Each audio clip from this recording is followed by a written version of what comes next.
The next stage of the post office inquiry starts on the 9th of April, and I have the witness list. So I thought, just by way of a little update and introduction, I'll just let you know who's going to be appearing, because I think you'll find some of it quite interesting. First of all, Alan Bates is going to be a witness. He's obviously the guy who was, in the ITV drama, the guy who sort of, took the post office on, and in many ways, I mean, obviously lots of people were involved in this, but in many ways he was the person who brought this all to light. So that'll be very interesting. Also, it'll be interesting to see what he actually looks like, because I've only seen the clips of, is it Toby Young, the guy at Tinker Tailor? Anyway, who I think is a great actor. Should have been a Doctor Who. But more interestingly, there's going to be lots of lawyers. So who's going to be appearing?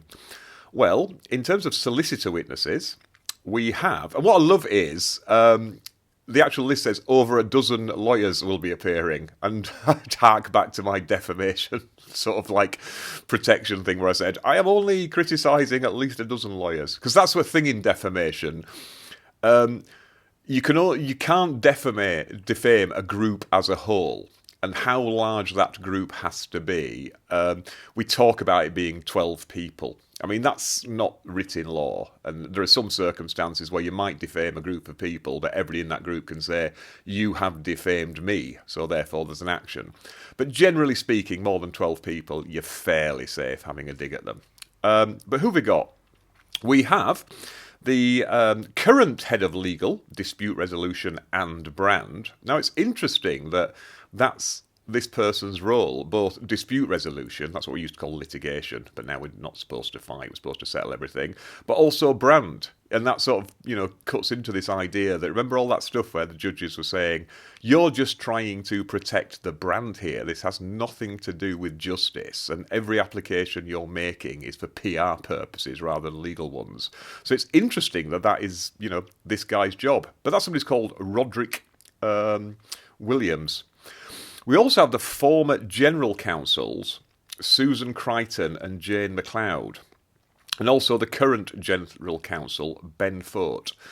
What's general counsel? General counsel is effectively the senior in-house lawyer at any organisation. Lots of businesses, they will have a general counsel, which is their sort of go-to lawyer for everything, and then they will delegate to the appropriate people.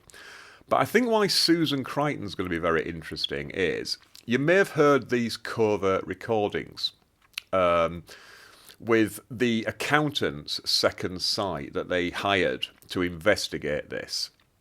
And Ben Hamilton, one of the guys from Second Sight, he's the guy who said, actually, there is a problem with Horizon. It can be accessed by the back door.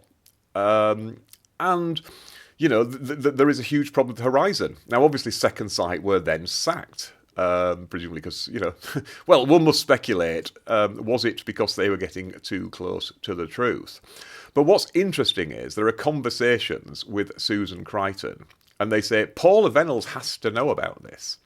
And she says, Paula Venables does know about this. I update her on all our conversations.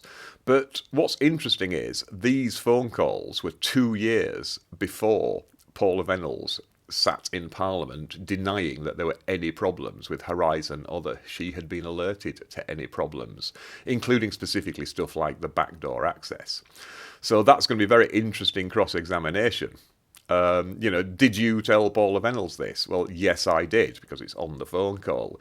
So will she throw Paula Venables under a bus? Because as general counsel, we just advised people.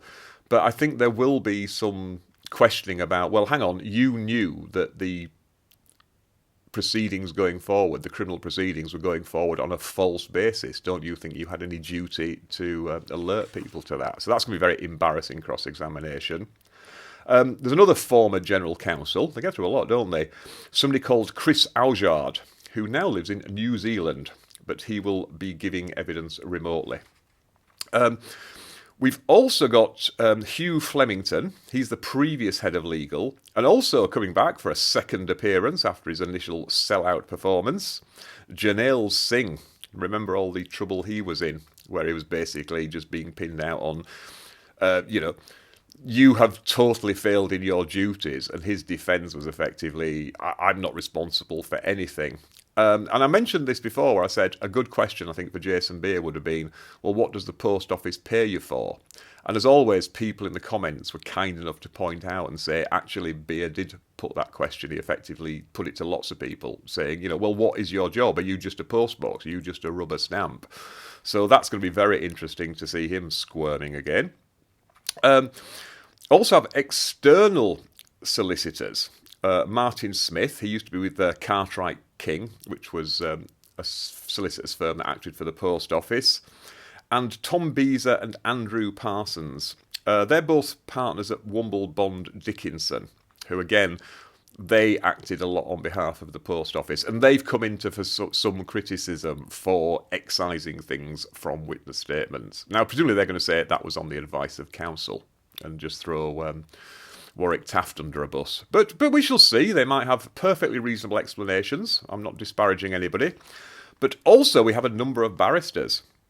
We have Henry Bower, Simon Clark, Brian Altman, KC, Anthony Degar Robinson, KC, and Lord Grabiner, KC. Now, remember, Grabiner was the guy who really went to task against the post office. He was acting for the sub-postmasters, and he's the one who really went in there, sort of, pointing out all the problems with it and putting the boot in. So he's going to be very interesting.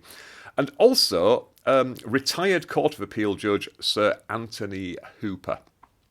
I'm not quite sure why he's being called. That's going to be very interesting because I'm not sure constitutionally you can actually question, even within an inquiry, a judge about decisions specifically made within legal proceedings. I'm not quite sure why they're calling him, but it'll be very interesting.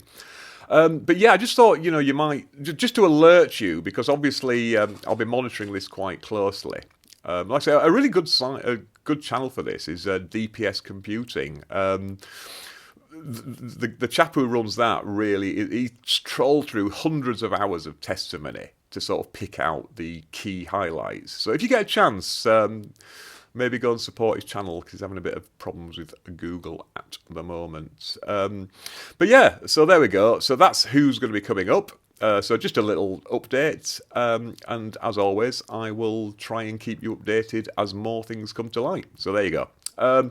Hopefully you found that vaguely useful, vaguely interesting. I'll say, more than vaguely accurate, because I'm literally just reading the witness list out.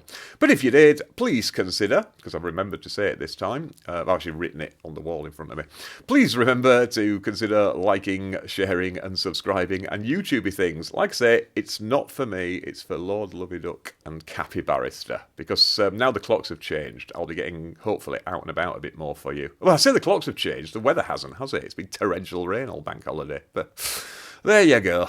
The joys of living in, this is meant to be the English Riviera. We've got a subtropical climate down here officially. It's not very subtropical at the moment.